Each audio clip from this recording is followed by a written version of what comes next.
교우 여러분, 오늘 사순절 이제 16째 날 새벽입니다. 또 함께 찬양하고 또 말씀 가운데 또 하나님의 음성을 듣는 귀한 시간이 될 수 있기를 바랍니다. 우리 다 같이 찬송가 272장을 찬양 드리겠습니다.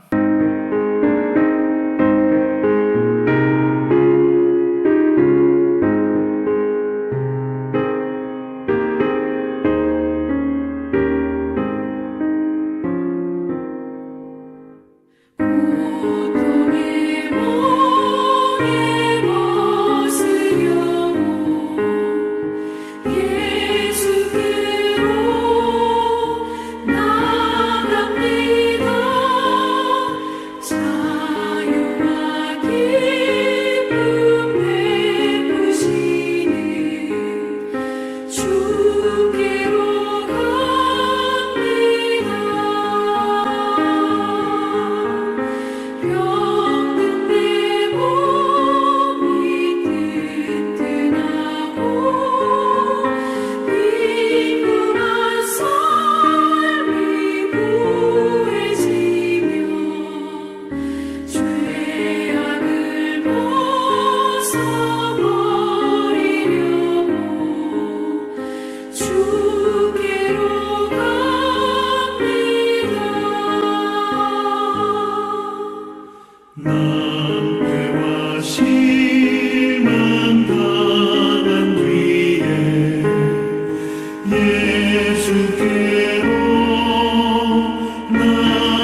사순절 16째 날인 오늘 우리에게 주신 하나님 말씀은 출애굽기 7장 14절로 25절 말씀입니다.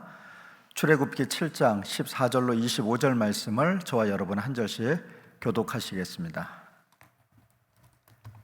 여호와께서 모세에게 이르시되 바로의 마음이 완강하여 백성 보내기를 거절하는도다. 아침에 너는 바로에게로 가라. 보라, 그가 물 있는 곳으로 나오리니 너는 나일 강가에 서서 그를 맞으며 그 뱀 되었던 지팡이를 손에 잡고 그에게 이르기를 히브리 사람이 하나님 여호와께서 나를 왕에게 보내어 이르시되 내 백성을 보내라. 그러면 그들이 광야에서 나를 섬길 것이니라 하였으나 이제까지 내가 듣지 아니하도다. 여호와가 이같이 이르노니 내가 이로 말미암아 나를 여호와인 줄 알리라.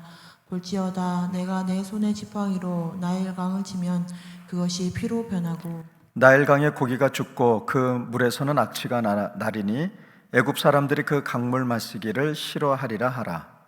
여호와께서 또 모세에게 이르시되 아론에게 명령하기를 내 지팡이를 잡고 내 팔을 애굽의 물들과 강들과 운하와 못과 모든 호수 위에 내밀라 하라.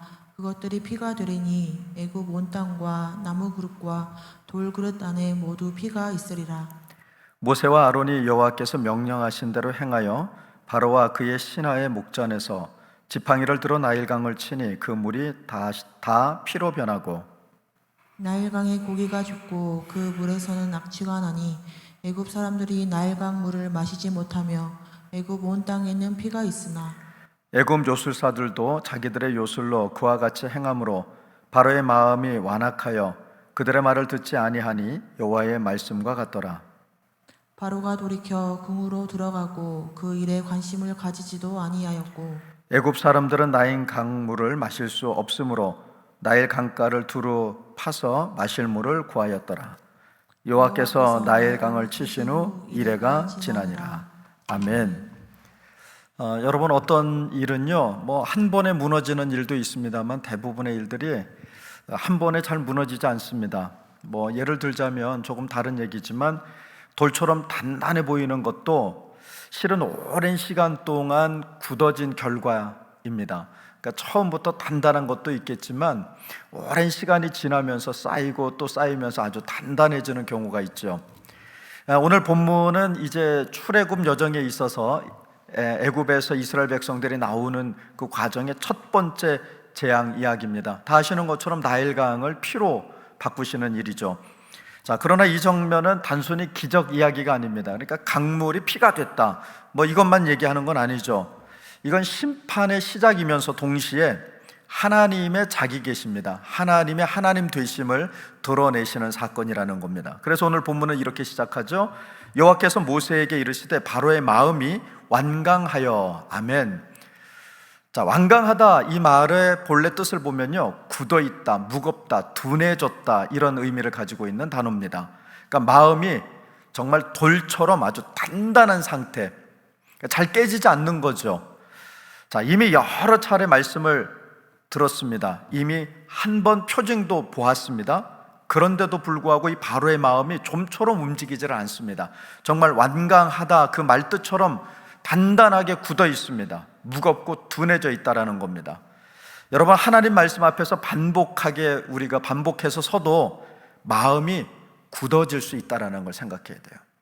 내가 예배를 매주일 드리고 있다고 해서, 내가 매일 하나님의 말씀을 읽다고 해서 내 마음이 늘 부드러워지는 거냐? 그렇지 않습니다. 그래서 이거 참 무서운 말입니다. 우리가 가진 문제는요, 사실 하나님의 말씀을 몰라서 생기는 문제도 종종 있습니다만, 지금 이 시대 우리는요, 말씀을 몰라서라기보다는 말씀에 반응하지 않는 게 문제입니다. 그러니까 말씀을 얼마든지 들을 수 있고 읽을 수 있고, 또 요즘 성도들 열심히 공부합니다. 하나님 말씀을 얼마나 잘 공부하는지 몰라요. 그런데 문제는요, 많이 들었어도, 많이 알고 있어도 그 말씀 앞에 우리가 마음으로, 또 우리의 영으로 반응하지 않는다라는 게 문제죠. 하나님 모세에게 이렇게 말씀합니다. 아침에 바로에게 가라. 그가 물가로 나오리네. 자, 바로는 나일강으로 나옵니다. 나일강은 애굽의 생명줄입니다. 아주 풍요의 상징이었고, 그리고 신격화된 존재이기도 합니다.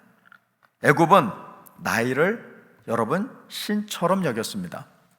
그러나 하나님은 그 생명의 상징을 오늘 치시죠. 자, 지팡이를 들자 어떻게 됩니까? 강물이 피로 변합니다. 그러자 생명의 나일강, 그런데 그 생명의 나일강에 물고기가 죽기 시작하고요, 강물에서는 끝내 악취가 납니다. 그 말은 뭘까요? 생명이 아니라 죽음이 되어버렸다라는 얘기입니다. 그러자 사람들은 이제 마실 물이 없어서 마실 물을 찾습니다. 땅을 파다 여러분 마실 물을 찾지 못합니다. 이 재앙은 단순히 여러분 자연적 현상을 나타내는 게 아니죠. 이거는요, 누가 참 하나님인가를 선언합니다. 누가 참 신이신가? 애굽의 신인가? 아니면 여호와인가? 오늘 첫 번째 재앙은 그렇게 권력의 상징을 향한 도전이 됐습니다. 애굽의 바로는요, 자신이 신이라고 여겼어요. 그리고 세상 모든 것이 자기를 중심으로 해서 움직입니다. 그런 자신에게 지금 하나님이 도전장을 내민 거예요. 자, 여러분, 그럼 이 말씀 속에서 오늘 우리가 한번 생각해 볼 거는요, 우리가 무엇을 의지하며 살고 있는가라고 하는 겁니다. 저와 여러분 다 하나님을 믿습니다. 그런데 우리 안에 여러분 스물스물 올라오는 나일강은 없습니까? 예를 들자면요, 안정된 수입, 건강, 또는 인맥, 아니면 내 경험이나 내 능력, 그것들이 우리의 생명줄처럼 느껴지기 시작한다면, 또 그렇게 느끼고 있다면 하나님은 때로 그 자리를 흔드신다라는 거예요. 이것이 우리 눈에는요, 우리를 향한 하나님의 심판처럼 보이지만 사실은요, 드러내심입니다. 바로 진짜 생명이 무엇인지를 우리에게 알게 하시려고 드러내시는 거라는 거예요. 그러나 또 하나의 장면이 나옵니다. 이제 애굽의 요술사들이 등장하죠. 그들도 오늘 물을 피로 변하게 합니다. 자, 여러분 여기서 한 가지 이상한 점 못 느끼세요? 나일강이 여러분 피로 변해서 물고기가 죽고 악취가 나고, 그리고 애굽 사람들이 물을 찾지 못해서 힘겨워하고 있다면 지금 요술사들이 해야 할 일은 뭘까요? 애굽의 바로가 해야 될 일은 나일 강물이, 물이 피가 되도록 하는 것이 아니라 피가 되어버린 물을 다시 생명의 물로 바꿔야 하는 거예요. 그런데 하나님께서 내리신 그 첫 번째 재앙, 강물이 피가 되게 하는 그 재앙을 요술사들도 똑같이 흉내를 냅니다. 겉으로 보기에는 차이가 없어 보이지만 여러분, 세상의 능력도 하나님의 역사와 비슷하게 보일 때가 있어요. 하지만 여기서 중요한 차이점이 있다면, 요술사들은요, 피를 생명의 물로 되돌리지 못했다라는 겁니다. 여전히 생명의 물을 죽음의 물로, 피로는 만들 수 있을진 몰라도 생명을 회복시키는 물로, 생명수로 변화시키지 못하더라는 거예요. 여러분, 흉내는 낼 수 있지만 결국 구원할 수 없다라는 겁니다. 하나님의 표징은요, 파괴를 위한 파괴가 아닙니다. 구원을 향한 과정인 거죠. 그래서 본문이 이렇게 말합니다. 바로의 마음이 완악하여, 완강하다, 완악하다, 이런 말이 계속 반복적으로 나옵니다. 강이 피로 되어 악취가 나고 사람들이 마실 물이 없어도 바로는요, 그 마음이 얼마나 완악하고 완강한지 마음을 돌이키지 않습니다. 그리고는 어떻게 해요? 집으로 돌아가 버립니다. 여러분, 기적이 곧 회개는 아닙니다. 눈에 보이는 사건이 곧 마음의 변화를 보장하지 않습니다. 예배 열심히 드리고 있다고, 한 주일도 안 빠지고 주일 성수하고 있다고 믿음이 있다라고 얘기하기 어렵다라는 거예요. 마음에 굳어 있으면 피가 되어도 보이지 않습니다. 또 보지 못합니다. 악취가 나도 여러분 어때요? 듣지 못합니다. 사순절은 우리의 마음을 묻는 시간입니다. 혹시 우리는 반복되는 경고 앞에서도 집으로 돌아가 버리고 있지 않습니까? 불편한 말씀 앞에서 하나님이 지금 나로 하여금 깨닫게 하시려고 이렇게 내 마음에 불편한 말씀을 들려주고 계시는구나, 이렇게 생각하는 것이 아니라 우리가 듣기에 불편한 말씀을 들을 때 마음을 닫아버리고 있지는 않습니까? 첫 번째 재앙은요, 단지 애굽을 향한 심판이 아니라 이스라엘을 향한 계시이기도 합니다. 하나님은 말씀하십니다. 이로 말미암아 내가 여호와인 줄을 네가 알리라. 아멘. 여러분, 재앙의 목적은 파괴가 아니라 알게 함에 있습니다. 바로 내가 여호와인 줄 네가 알리라. 하나님의 하나님 되심을 알게 하시기 위함이었다는 겁니다. 어쩌면 사순절은 우리를 불편한 자리로 이끌고 있는지도 모릅니다. 십자가를 보게 합니다. 그 십자가는 생명의 줄이 끊어지는 자리입니다. 힘과 권력이 무너지는 자리입니다. 그러나 동시에 우리는 그 십자가를 바라보고 또 그 십자가를 질 때 참 생명이 시작되기도 한다는 겁니다. 나일의 피로 변한 것처럼 예수님의 피가 흐릅니다. 애굽에서는 그 피가 죽음을 상징했다면 십자가에서는 그 피가 생명의 시작을 상징합니다. 하나님은 거짓 생명은 흔드시고 우리에게 참 생명을 주십니다. 여러분, 우리 안에 굳어진 부분은 없습니까? 하나님보다 더 의지하고 있는 것, 한마디로 내 안에 있는 나일강은 없는지를 한번 생각해 봐야 합니다. 첫 번째 재앙으로 끝나지 않습니다. 이 재앙은 시작에 불과했습니다. 하나님은 단번에 무너뜨리지 않습니다. 시간을 두고 말씀하십니다. 한마디로 얘기하면 우리에게 기회를 주시는 겁니다. 오늘도 말씀합니다. 내가 여호와인 줄 알리라. 이 사순절에 굳어진 마음이 풀어지기를 바랍니다. 거짓 생명줄을 붙들던 그 손이 놓아지기를 바랍니다. 피로 변한 강 앞에서 집으로 돌아가 버린 바로가 아니라 말씀 앞에 다시 서는 모세가 되기를 바랍니다. 첫 번째 재앙은 두려운 이야기가 아니라 하나님을 다시 배우는 이야기입니다. 오늘 우리에게 그 배움의 시작이 일어나기를 간절히 소망합니다. 기도하겠습니다. 주님, 우리 안에도 완강함이 있습니다. 반복되는 말씀 앞에서도 마음이 무뎌질 때가 있습니다. 우리의 나일강이 무엇인지 보게 하시고 거짓 생명줄을 내려놓게 하옵소서. 심판처럼 보이는 흔들림 속에서도 참 생명을 주시는 하나님을 알게 하옵소서. 이 사순절에 굳어진 마음을 부드럽게 하시고 주님의 말씀 앞에 열려있는 사람이 되기를 원하옵고 예수님의 이름으로 기도합니다. 아멘. 오늘 우리가 함께 성찰할 질문은요, 나는 무엇을 나의 나일강처럼 붙들고 있는가? 다시 한번 돌아보며 굳어진 마음을 녹이시고 하나님만을 생명으로 붙들게 하소서. 같은 마음으로 기도하겠습니다.